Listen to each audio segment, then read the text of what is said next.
വയനാട്ടിൽ നിന്ന് ഈ മണിക്കൂറിലും നമുക്ക് പരിശോധിക്കാനുള്ളതും അന്വേഷിക്കാനുള്ളതും രക്ഷാദൗത്യത്തിന്റെ ഫലം എത്രത്തോളം ഉണ്ടാകുന്നു എന്നുള്ളതാണ്. കൂടുതൽ പേരെ രക്ഷപ്പെടുത്താനായിട്ടുണ്ടോ, മണ്ണിനടിയിൽ കുടുങ്ങിക്കിടക്കുന്നവർ എന്ന് സംശയിക്കപ്പെടുന്ന സംശയം അവരെ കാണാതായതായി പരാതിപ്പെട്ടിട്ടുള്ള അവരുടെ ബന്ധുക്കൾക്ക് ആശ്വാസം നൽകാവുന്ന എന്തെങ്കിലും വിവരങ്ങൾ കൈമാറാൻ കഴിഞ്ഞിട്ടുണ്ടോ, സൈന്യം നടത്തുന്ന രക്ഷാദൗത്യം ഈ രണ്ടാം ദിവസം എങ്ങനെ പുരോഗമിക്കുന്നു എന്നുള്ളതൊക്കെയാണ്. മാത്രമല്ല, പ്രതികൂലമായ ഒരു കാലാവസ്ഥ വയനാട്ടിലെ രക്ഷാദൗത്യത്തിന് കനത്ത വെല്ലുവിളി ഉയർത്തിയിരുന്നു. അതിനെ മറികടക്കാൻ കഴിഞ്ഞിട്ടുണ്ടോ, ബെയിലി പാലം നിർമ്മിച്ചുകൊണ്ട് കൂടുതൽ യന്ത്രസാമഗ്രികൾ മറുവശത്തേക്ക് എത്തിക്കാൻ വേണ്ടിയുള്ള നീക്കങ്ങൾ എത്രത്തോളം ഫലം കണ്ടിട്ടുണ്ട് എന്നതടക്കമുള്ള കാര്യങ്ങളിലേക്കാണ് നമ്മൾ പോകുന്നത്. ഞാനും വേണു ബാലകൃഷ്ണനും ഈ മണിക്കൂറിൽ പരിശോധിക്കുക. ഞങ്ങളുടെ പ്രതിനിധികൾ തത്സമയം അവിടെ നിന്ന് നൽകുന്ന റിപ്പോർട്ടുകളായിരിക്കും.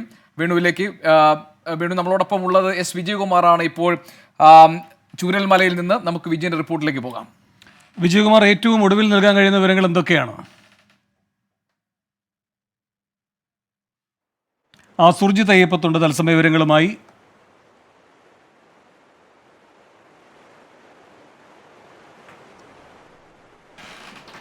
വയനാട്ടിൽ ഉരുൾപൊട്ടൽ ദുരന്തത്തിൽ മരണം 254ആയി. ചൂരൽപ്പുഴയിൽ ജലനിരപ്പ് ഉയർന്നതോടെ ചൂരൽമലയിൽ നിന്ന് മുണ്ടക്കയിലേക്ക് സൈന്യം നിർമ്മിച്ച താൽക്കാലിക പാലം മുങ്ങി. വടം ഉപയോഗിച്ച് പാലം ഉയർത്താനുള്ള ശ്രമങ്ങൾ നടത്തുന്നു. കനത്ത മഴയെ തുടർന്ന് രക്ഷാദൗത്യം അതീവ ദുഷ്കരം. ചൂരൽമലയിൽ നിന്ന് മുണ്ടക്കയിലേക്കുള്ള ബെയിലി പാലം നിർമ്മാണം പുരോഗമിക്കുകയാണ്. സൂചിപ്പാറ ഉൾപ്പെടെയുള്ള വനമേഖലയിൽ വനം വകുപ്പ് തിരച്ചിൽ നടത്തുന്നു. ബെയിലി പാലത്തിൻ്റെ പണി നാളെയോടെ പൂർത്തിയാകൂ എന്നാണ് ഇന്ന് മുഖ്യമന്ത്രി പറഞ്ഞത്. ബെയിലി പാലം അതിൻ്റെ നിർമ്മാണം പൂർത്തിയാക്കാനുള്ള യന്ത്രസാമഗ്രികൾ സൈന്യം എത്തിക്കുകയുണ്ടായി. കണ്ണൂർ വിമാനത്താവളത്തിലാണ് എത്തിച്ചത്. അവിടെ നിന്ന് മോട്ടോർ വാഹന വകുപ്പിൻ്റെ മേൽനോട്ടത്തിൽ 17 ട്രക്കുകളിലായാണ് ആ യന്ത്രസാമഗ്രികൾ ഇപ്പോൾ ചൂരൽമലയിലേക്ക് എത്തിക്കുന്നത്. ഷഹദ് റഹ്മാൻ വിവരങ്ങളുമായി ചേർന്നുണ്ട്.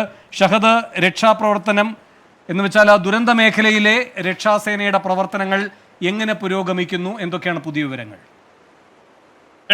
നിലവിൽ ഏറ്റവും പുതിയതെന്ന് പറയാൻ ഇപ്പോൾ ഈ ഇന്നത്തെ രക്ഷാപ്രവർത്തനം താൽക്കാലികമായിട്ട് നിർത്തി എന്നുള്ളതാണ്. പൂർണ്ണാർത്ഥത്തിൽ നിർത്തിയിരിക്കുന്നു. കാരണം വൈകിട്ടോടുകൂടി തന്നെ ഏകദേശം 5 മണിയോടുകൂടി തന്നെ ആ നിർത്താനുള്ള പദ്ധതികൾ ഈ സേനാ അംഗങ്ങളും അതുപോലെ തന്നെ ഈ സന്നദ്ധ സംഘടനാ പ്രവർത്തകരും ഒക്കെ തീരുമാനിച്ചിരുന്നു. കാരണം കാലാവസ്ഥ ഒട്ടും അനുകൂലമായിരുന്നില്ല, പ്രതികൂലമായിരുന്നു. കാരണം കനത്ത മഴയായിരുന്നു ഉച്ച മുതൽ തന്നെ ഇവിടെ ഈ മേഖലയിൽ ഉണ്ടായിരുന്നത്. അതുകൊണ്ട് ആ സാഹചര്യത്തിൽ ഈ രക്ഷാപ്രവർത്തനം നടത്തുന്നത് ഒട്ടും സേഫ് അല്ല എന്നുള്ള മുന്നറിയിപ്പ് വന്നതിന്റെ കൂടി പശ്ചാത്തലത്തിലാണ് ഇത്തരത്തിൽ ഈ രക്ഷാപ്രവർത്തകരെ വൈകിട്ട് 6 മണിക്ക് മുൻപേ തന്നെ മറുകരയിൽ എത്തിച്ച് ഇവിടെ നിന്നും ഇവരെല്ലാവരും തന്നെ പിരിഞ്ഞു പോകുന്ന ഒരു സാഹചര്യം ഉണ്ടായിട്ടുള്ളത്. നിലവിൽ ഇപ്പോൾ ഈ JCB അതുപോലെ തന്നെ ഹിറ്റാച്ചി ഉൾപ്പെടെയുള്ള വലിയ വലിയ യന്ത്രങ്ങൾ കൂടുതൽ ഇങ്ങോട്ട് എത്തിക്കുകയാണ് ചെയ്യുന്നത്. എന്നാൽ രക്ഷാപ്രവർത്തനം തിരച്ചിൽ പൂർണ്ണമായിട്ടും നിർത്തിയിട്ടുണ്ട്. കാരണം കാലാവസ്ഥ ഒട്ടും തന്നെ അനുകൂലമല്ല എന്നുള്ളതുകൊണ്ട്. ഏറ്റവും പ്രധാനപ്പെട്ട ഒരു കാര്യം എന്ന് പറയാൻ ഇപ്പം ഇത് കാണുന്ന പ്രേക്ഷകരോടാണ്, പ്രത്യേകിച്ച് ഈ വയനാട് ജില്ലയിലുള്ള പ്രേക്ഷകരോടാണ്. ഇപ്പോൾ ഈ ജില്ലാ ഭരണകൂടം, ജില്ലാ കളക്ടർ തന്നെ ഉത്തരവിട്ടിട്ടുണ്ട്. അതായത് ഉരുൾപൊട്ടൽ സാധ്യത ഉണ്ട് എന്നുള്ള ഉത്തരവ് വന്നിട്ടുണ്ട്. കാരണം ഈ മേഖലയിൽ ഉരുൾപൊട്ടൽ സാധ്യതയുണ്ട്.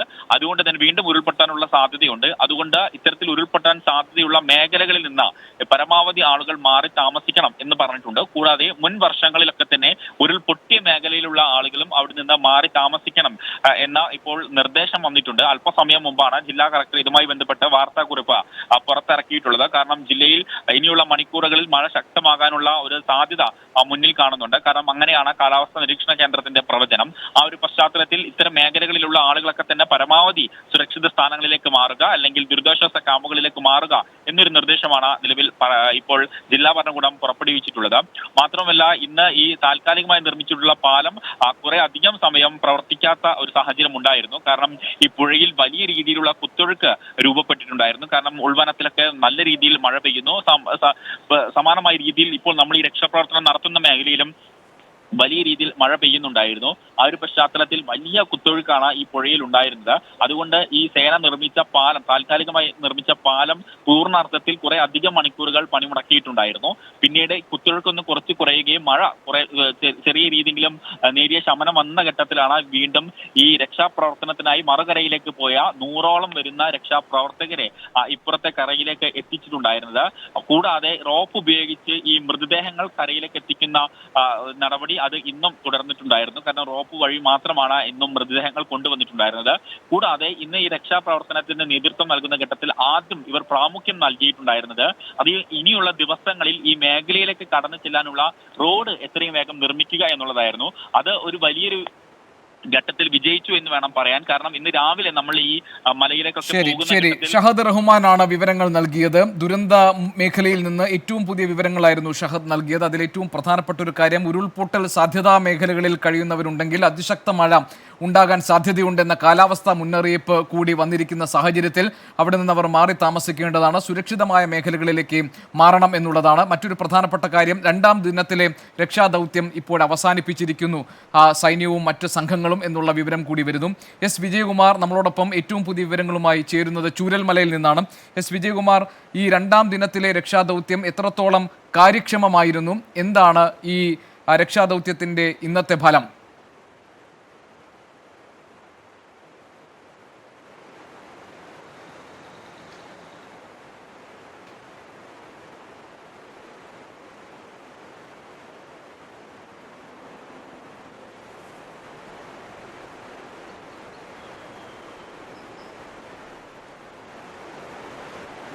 രാവിലെ രക്ഷാദൗത്യം വളരെ സജീവമായി തന്നെ തുടങ്ങിയിരുന്നു. എല്ലാ ഏജൻസികളും യോജിച്ച് രക്ഷാപ്രവർത്തനം നടത്തുകയും ചെയ്തു. അത് ഉച്ചവരെ കാര്യക്ഷമമായി പോയി.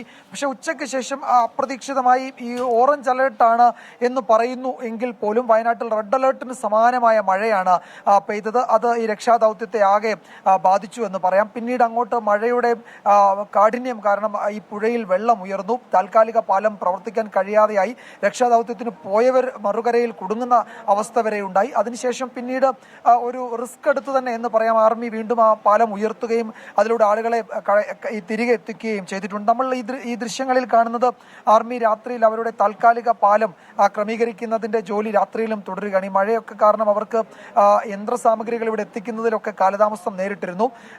അപ്പോൾ നാളെ വൈകുന്നേരത്തോടെ ഈ താൽക്കാലിക പാലം സജ്ജമാകുമെന്നാണ് ഇപ്പോൾ ആർമി ഔദ്യോഗികമായി അറിയിക്കുന്നത്. അത് സജ്ജമാകുന്നതോടുകൂടി ഈ ഇരു കരകളും തമ്മിലുള്ള ഗതാഗത സൗകര്യം കുറെ കൂടി മെച്ചപ്പെടും. തന്നെയുമല്ല, രക്ഷാപ്രവർത്തനത്തിനും അവിടെ കുടുങ്ങിയിട്ടുള്ള ആളുകൾക്ക് ഭക്ഷണം എത്തിക്കലോ അനുബന്ധ ജോലികളൊക്കെ അത് വളരെ വേഗത്തിലാവുകയും ചെയ്യും. അതുകൊണ്ട് ഇനിയുള്ള നടപടികൾക്ക് പ്രധാനം ഇത് തന്നെയാണ്, ഈ താൽക്കാലിക പാലം തന്നെയാണ്. ഈ മണ്ണ് നിരത്തി കോൺക്രീറ്റ് പാളികളൊക്കെ ഇടിച്ച് പരിശോധിക്കുന്നതിന് വേണ്ടി നിരവധി ഹിറ്റാച്ചി, JCB, വോൾവോ മെഷീനുകൾ ഇന്ന് വൈകുന്നേരം ആകുമ്പോഴേക്കും മുണ്ടക്കൈ ഭാഗത്തേക്ക് പോയിട്ടുണ്ട്. ഏതാണ്ട് 4-5 മെഷീനുകൾ ഇതിനോടകം അവിടെ എത്തിയിട്ടുണ്ടെന്നാണ് നമുക്ക് ഇവിടുന്നുള്ള കാഴ്ചകളിൽ നിന്ന് മനസ്സിലാക്കാൻ കഴിയുന്നത്. അതൊരു പ്രധാനപ്പെട്ട നീക്കം തന്നെയായിരുന്നു. ഈ പുഴയിലെ കുത്തൊഴുക്കിനെയൊക്കെ അവഗണിച്ച് ഇന്ന് വൈകിട്ട് 2 മെഷീനുകൾ കൂടി ആ ഭാഗത്തേക്ക് പോയിട്ടുണ്ട്. അപ്പോൾ ധാരാളം മെഷീനുകൾ അവിടെ എത്തണം എന്ന രക്ഷാപ്രവർത്തകർ ആവശ്യപ്പെട്ടിരുന്നു.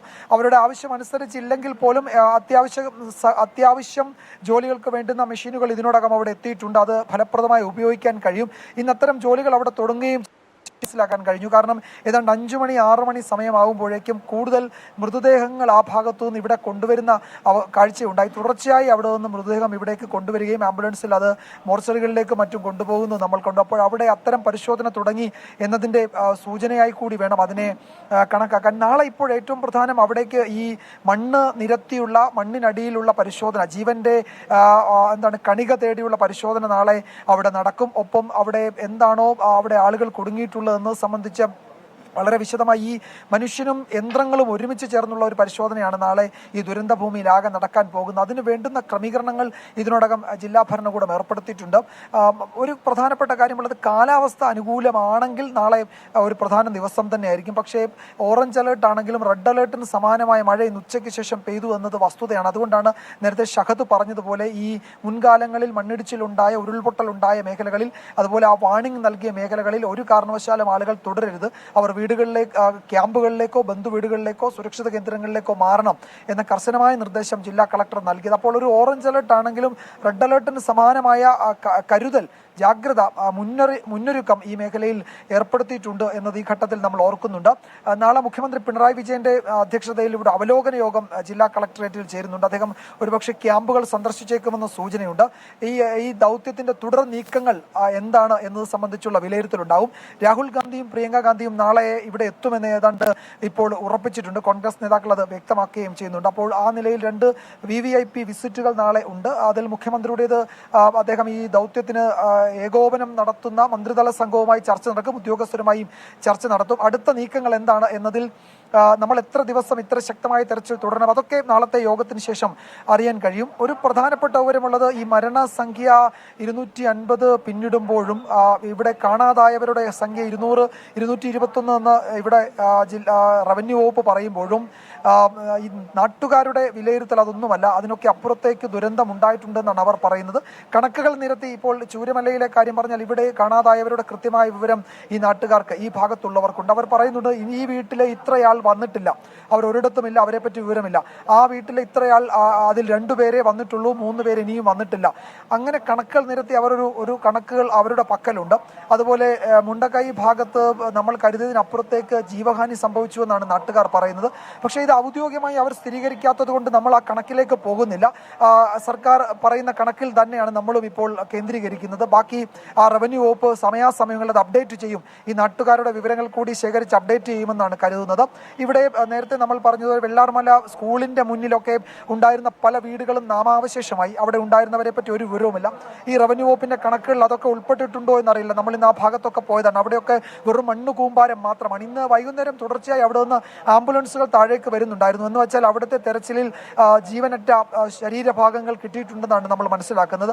അതൊക്കെ ചേർത്തപ്പോഴാണ് ഈ മരണ നിരക്ക് വൈകുന്നേരമായപ്പോഴേക്കും വീണ്ടും നമ്മളെ ഭയപ്പെടുത്തുന്ന തരത്തിൽ, ആശങ്കപ്പെടുത്തുന്ന തരത്തിൽ ഉയർന്നത്. എന്തായാലും നമ്മൾ കേരളം ഇതുവരെ കണ്ടിട്ടില്ലാത്ത വലിയ ദുരന്തം, കേരളം ഇതുവരെ നേരിട്ടിട്ടില്ലാത്ത തരത്തിലുള്ള പ്രതിസന്ധി, ആ രക്ഷാദൗത്യത്തിൽ കൈമേയി മറന്ന് രാഷ്ട്രീയ മത സാമുദായിക ജാതി മത വ്യത്യാസമൊന്നുമില്ലാതെ എല്ലാവരും ഒരുമിച്ച് നിൽക്കുന്നത് നമ്മൾ കാണുന്നുണ്ട്. എല്ലാ ഏജൻസികളും, കര, നാവിക, വ്യോമസേനകൾ, പോലീസ്, ഫയർഫോഴ്സ്, ഡിസാസ്റ്റർ ടീം, അതുപോലെ സംസ്ഥാന സർക്കാരിൻ്റെ, കേന്ദ്ര സർക്കാരിൻ്റെ ഒക്കെ ഏകോപനങ്ങളൊക്കെ ഇവിടെ നമ്മൾ കാണുന്നുണ്ട്. അപ്പോൾ രക്ഷാദൗത്യം മനുഷ്യസാധ്യമായതൊക്കെ ഇവിടെ ഒരുക്കുന്നുണ്ട്. വിവിധ സന്നദ്ധ സംഘടനകൾ നാട്ടുകാരുടെ ഭാഗത്ത് നിന്ന് 2ാം നിരയായി അവർ നടത്തുന്ന പ്രവർത്തനങ്ങൾ, അതൊക്കെ ഈ ഘട്ടത്തിൽ നമ്മൾ കാണുകയും ചെയ്യുന്നുണ്ട്. കാലാവസ്ഥ അനുകൂലമാണ് എങ്കിൽ നമുക്ക് നാളെ വളരെ പ്രധാനപ്പെട്ട ഒരു ദിവസമായിരിക്കുമെന്നാണ് ഈ ഘട്ടത്തിൽ പറയാനുള്ളത്. മഴ അല്പം കുറഞ്ഞിട്ടുണ്ട്, പക്ഷേ ഇന്ന് ഉച്ചയ്ക്ക് ശേഷം വലിയ മഴയായിരുന്നു. റെഡ് അലേർട്ടിന് സമാനമായ ഒരു സാഹചര്യം തന്നെ ഉണ്ടായിട്ടുണ്ട്. ഒരു കാര്യം കൂടി ഉള്ളത്, ഇപ്പോൾ കളക്ടർ ഒരു ഉത്തരവ് പുറപ്പെടുവിച്ചിട്ടുള്ളത്, നാളെ 25 ആംബുലൻസുകൾ മതി ഇവിടേക്ക്. ആംബുലൻസുകൾ കൂടുന്നത് ഈ ചെറിയ വഴിയാണ്, അവിടെ ഈ ദൗത്യ സംഘത്തിന്റെ പ്രവർത്തനങ്ങളെ ബാധിക്കുന്നുണ്ടെന്ന് കളക്ടർ പറഞ്ഞു.